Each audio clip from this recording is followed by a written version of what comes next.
Assalamualaikum warahmatullahi wabarakatuh. Perkenalkan, kami dari kelompok 4 akan mempresentasikan bab tentang reproduksi. Baiklah, pemateri pertama yang akan disampaikan oleh Saudari Endang Mustika. Assalamualaikum warahmatullahi wabarakatuh. Saya Endang Mustika sebagai pemateri 1 yang akan menjelaskan tentang sistem reproduksi pada pria. Pengertian reproduksi. Reproduksi adalah kemampuan makhluk hidup untuk menghasilkan keturunan yang baru. Tujuannya adalah untuk mempertahankan jenisnya dan melestarikan jenisnya agar tidak punah. Pada manusia, untuk menghasilkan keturunan yang baru diawali dengan peristiwa fertilisasi, sehingga dengan demikian reproduksi pada manusia dilakukan dengan cara generatif atau seksual. Struktur dan fungsi reproduksi pria. Organ reproduksi pria dibedakan menjadi 2, yaitu alat reproduksi dalam dan alat reproduksi luar.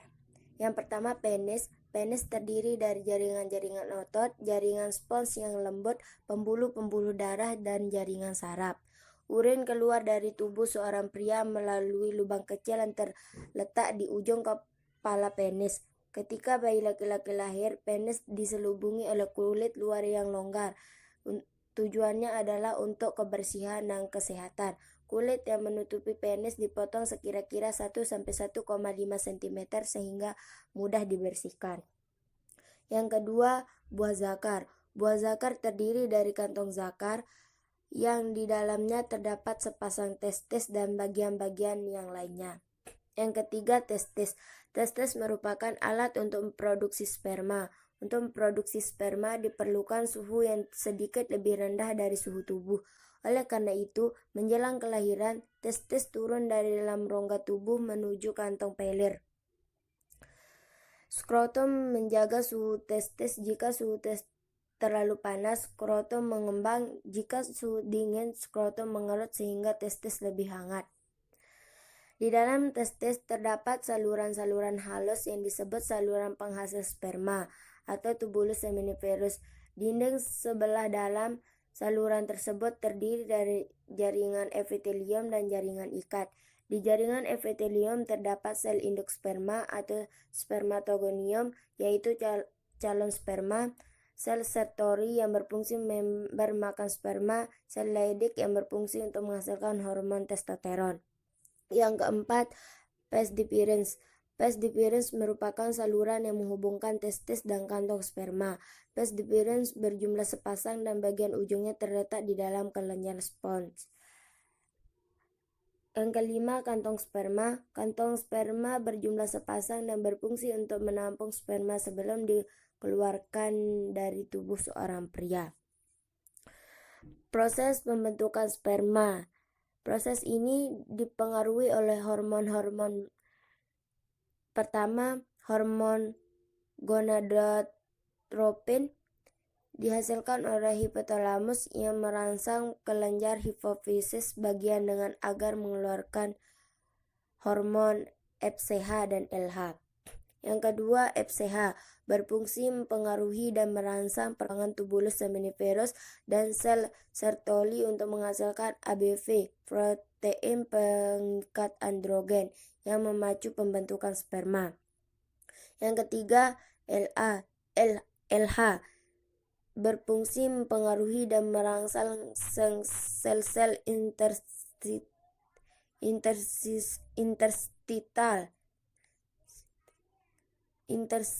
interstisial agar mengekspresikan hormon testosteron.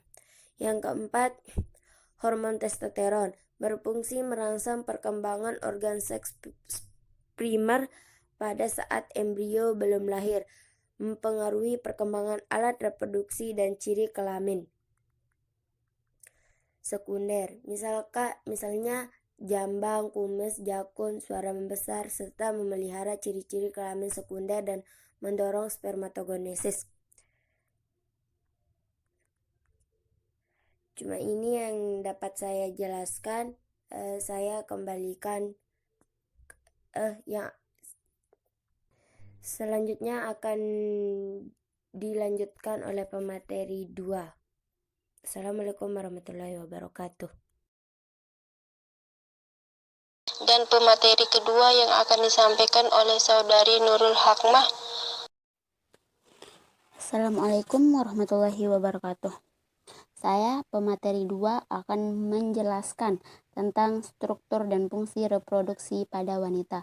Organ reproduksi pada wanita dibagi menjadi 3, yaitu atas ovarium, indung telur, opinduk, tuba, falopil, atas saluran telur, dan vagina. Ovarium. Ovarium berjumlah sepasang dan berfungsi menghasilkan sel telur atau ovum. Ovum terletak di rongga perut, tepatnya di daerah pinggang kiri dan kanan.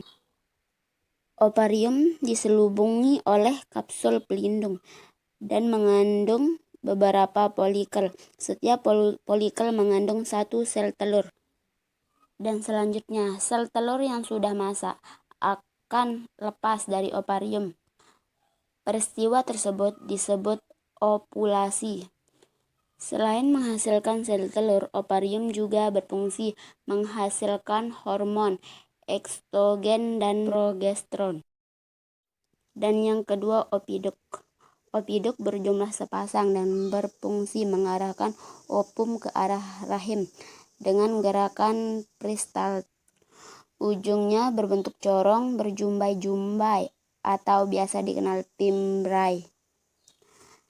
Fimbriae berfungsi untuk menangkap ovum yang dilepaskan oleh ovarium. Pembuahan sel telur oleh sperma terjadi pada opiduk. Dan selanjutnya, ovum yang telah dibuahi akan bergerak menuju arah rahim.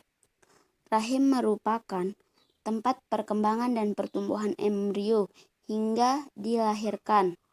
Dan ukuran rahim pada wanita yang belum melahirkan, panjangnya 7 cm dan lebarnya 4 cm. Rahim bagian bawah mengecil dan dinamakan cervix uteri, dan sedangkan bagian yang besar disebut corpus uteri, badan rahim. Dan yang ketiga, vagina. Vagina berfungsi sebagai organ persetubuhan dan untuk melahirkan bayi. Hanya ini yang bisa kami sampaikan, kurang lebihnya kami mohon maaf. Wallahul muwaffiq ila aqwamit wal huda. Assalamualaikum warahmatullahi wabarakatuh.